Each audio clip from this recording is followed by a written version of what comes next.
Bonjour YouTube, j'espère que vous allez bien. Aujourd'hui, j'ai envie de parler de ma nouvelle résolution autour de ma consommation de K-Beauty. Si vous ne connaissez pas la K-Beauty, qu'est-ce que c'est? La K-Beauty, c'est tout ce qui est autour de la beauté faite en Corée du Sud. Donc que ça soit le maquillage, mais surtout la skincare, haircare, voilà, SPF, produits solaires. Je suis une consommatrice non pas extravagante de la K-Beauty, mais principalement pour la skincare. J'adore la marque Beauty of Joseon, notamment leur crème solaire et toute leur gamme pour peau sensible au panthénol et au thé vert.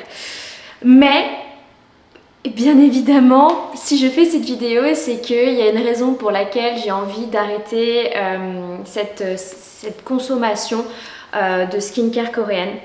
Pour la simple et bonne raison que, écologiquement parlant, c'est pas cool. Quand on a des valeurs écologiques, qu'on a envie de faire attention à la planète, c'est pas hyper logique en fait de continuer à consommer des produits qui viennent de l'autre bout du monde.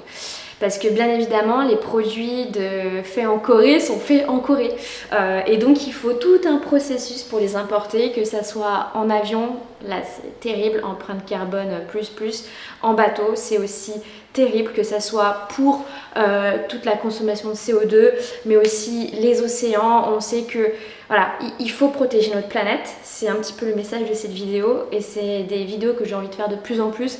C'est que je sais qu'il y a des choses qu'on n'a pas envie d'arrêter parce que c'est confortable, parce que c'est cool, parce que c'est bon. McDo, on n'a pas envie d'arrêter parce que ouais c'est bon, et alors désolé, j'en mange une fois toutes les 2 semaines, ça va pas tuer la planète. Bah si.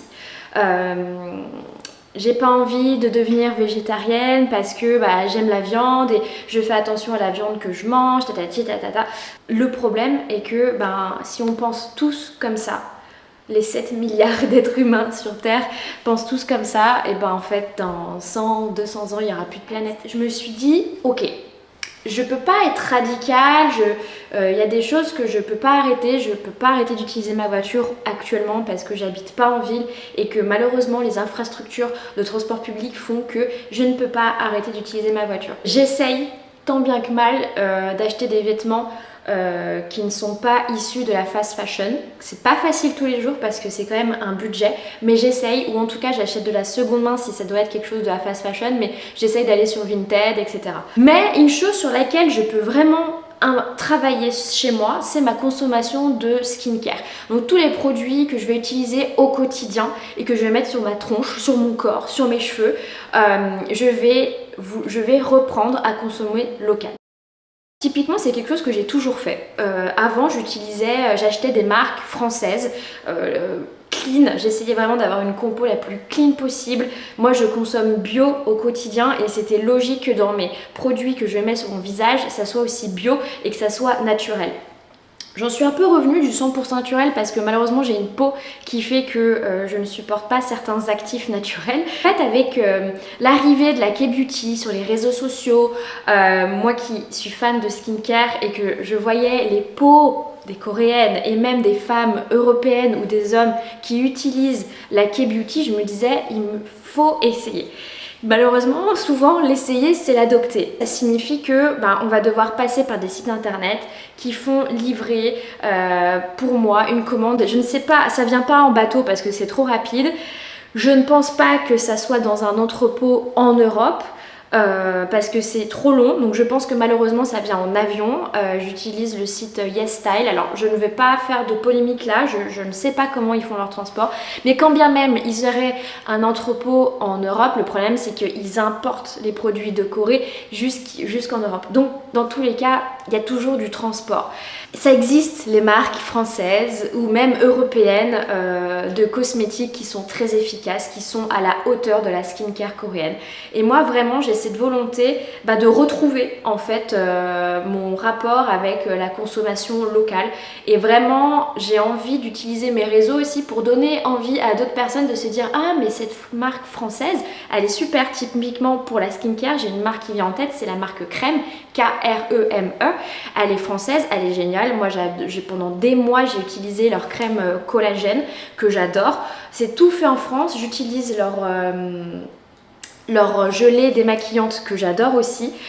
Et effectivement, j'avais complété avec toute la gamme de Beauty Obsession que j'adore. Mais vraiment, je ne remets pas en question l'efficacité de ces produits, mais je remets juste en question l'impact sur l'environnement. Quand on voit des gens mourir de soif, mourir de faim, ne pas avoir accès à des médicaments, à l'éducation, voir des animaux se faire massacrer dans les océans, quand il n'y aura plus d'animaux dans les océans, il n'y aura plus d'écosystèmes et les océans vont mourir et on va nous aussi nous éteindre. Donc en fait tout ça, j'ai eu une prise de conscience et je me suis dit je peux plus. Je peux plus, donc je pense que je vais faire peut-être des vidéos sur cette chaîne pour vous proposer des marques que j'aime déjà beaucoup, que j'utilise, que j'aurais testé et que j'aurais approuvé parce que ma peau effectivement est très sensible, donc je ne peux pas mettre n'importe quoi. Mais déjà là au quotidien, j'utilise La Roche-Posay, vous trouvez en parapharmacie, c'est fait en France, c'est une marque française. Alors la compo n'est pas forcément toujours hyper naturelle, mais moi effectivement j'ai besoin de crèmes qui sont faites pour les peaux à vraiment haute tolérance parce que sinon ça me déglingue la peau. Alors, j'ai essayé plein de choses, typiquement Aromazone. Pendant un temps j'adorais et puis jusqu'au moment où ma peau n'a pas supporté les sérums qui sont hyper concentrés et du coup vu que j'ai une peau très sensible, ça m'a créé une allergie. Pendant des mois je ne pouvais plus rien mettre à part de la crème haute tolérance de chez La Roche-Posay, reconstruire ma barrière cutanée, bref voilà. Donc mais ça existe et vraiment le seul message que j'ai envie de faire passer à travers cette vidéo, c'est ça existe en fait et vous n'êtes pas obligé d'acheter ce que tout le monde achète et ce que tout le monde vous montre sur les réseaux sociaux parce que vous pouvez avoir une peau magnifique avec des produits made in France ou made in Europe, made in Italie, made in Spain et qui ont un impact beaucoup moins important sur l'environnement. Pensez-y. Après, on a le droit en fait de se faire des kiffs, etc. Mais c'est aussi sympa de se dire je me fais un kiff mais je m'achète une marque française et du coup c'est ton petit pas, ton petit geste pour l'environnement et c'est notre façon à nous aussi de montrer que en tant que consommateur on a une voix et que effectivement ça serait peut-être pas mal de refaire le pas de se dire la K-beauty c'est cool mais laissons-le aux Coréens parce qu'il y a aussi tout un sujet dont on ne parle pas beaucoup mais en Corée du Sud il y a une liste non exhaustive de produits qui sont interdits en France dans les cosmétiques et en Corée ils sont encore autorisés, des produits qui sont cancérigènes, qui détiennent, où il y a des parabènes, des choses sur lesquelles on sait aujourd'hui qu'il y a des atteintes sur la fertilité, sur les hormones, sur la santé globalement. Alors faites attention quand même les produits que vous achetez, regardez quand même les listes Inky. On parle beaucoup de la marque Yepoda.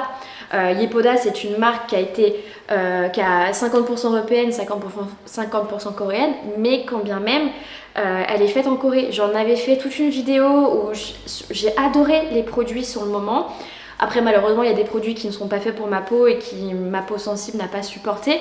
Je ne recommanderais plus des produits Yepoda parce que en fait c'est fait en Corée et du coup je me répète mais l'impact environnemental il est trop important. On peut pas le négliger. On peut pas négliger le fait que ça traverse toute une planète en fait pour venir chez nous, que c'est des tonnes de CO2 qui sont produits et qu'il y a des solutions alternatives et qui sont tout aussi chouettes. Rien que franchement vous allez dans la parapharmacie de votre ville, vous allez voir toutes les marques françaises qui existent ou européennes et qui sont super. Je pense aussi notamment au site de Oh My Cream, site internet de beauté qui répertorie vraiment des super marques. Alors il y a aussi des marques je pense coréennes, mais vous pouvez tout à fait trouver des marques françaises. D'ailleurs rien que la marque Oh My Cream est très très bien, leur gamme est géniale. Et là moi la marque que j'aimerais beaucoup tester c'est la marque de Enjoy Phoenix de Marie. c'est Live and Cloud Skincare, je crois, où c'est fait, du coup je crois que c'est fait en France, avec le gel nettoyant, la crème, le sérum qui vient de sortir. Je ne juge pas si vous les utilisez, parce que moi-même là j'en ai encore. Effectivement, je l'admets, la crème solaire Beauty of Joseon, elle est géniale, ça va me briser le cœur de ne pas pouvoir, de ne plus la racheter, mais à un moment donné, il faut être congruent dans ses valeurs et dans ce qu'on partage, et c'est aussi ce que j'ai envie de partager ici. En tant que consommateur, je le répète, on a une voix, et c'est quand on consomme et quand on change notre façon de consommer que l'industrie change. Ça se voit tout de suite avec tout ce qui est le végétal. Il y a des années, moi j'ai 30 ans, bientôt 31, il y a une dizaine d'années, je m'étais mis à devenir végétarienne, et à l'époque il n'y avait aucune alternative à part du tofu, tout ce qui était à base de soja, des trucs qui étaient pas bons du tout, qu'on trouvait juste en magasin bio, dans les rayons vraiment cachés au fin fond du truc du rayon frais. Aujourd'hui, dans les supermarchés, il y a tout un rayon de produits végétaux qui sont bons, qui ne sont pas dans des compos trop industriels, on va dire. Et donc, c'est parce que on a vu des comportements de consommateurs changer. Si rien n'avait changé du côté des consommateurs, ça n'existerait pas. Donc c'est vraiment là que j'ai envie un petit peu de vous donner des petites graines, de planter des petites graines, c'est cool en fait, et c'est possible. Ça ne demande pas des investissements financiers énormes, parce que il y a vraiment des marques françaises à bas prix qui existent, et j'en ferai certainement une vidéo.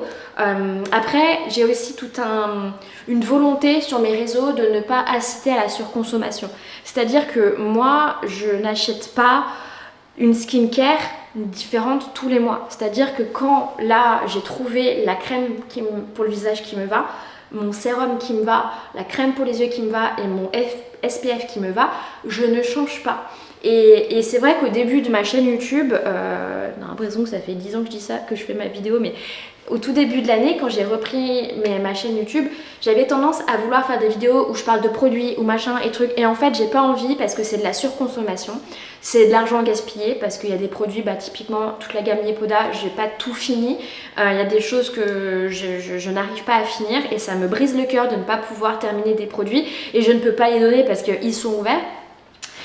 Mais voilà, c'est vraiment l'envie que j'ai à travers cette vidéo, c'est de dire ok, je suis pas un modèle d'exemplarité, je suis pas militante engagée dans une association pour protection de l'environnement, etc.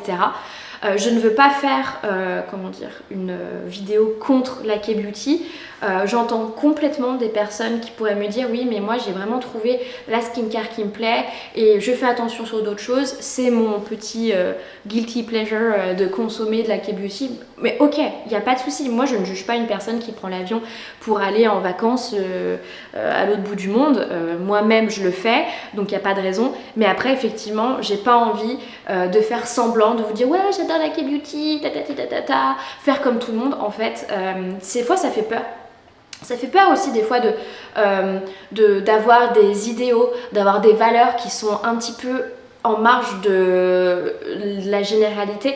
Et aujourd'hui effectivement sur les réseaux on entend parler de la Corée du Sud de partout. Je sais que cette vidéo est un modèle un peu différent des vidéos que j'ai faites auparavant. C'est pas un vlog, c'est une vidéo un peu informative.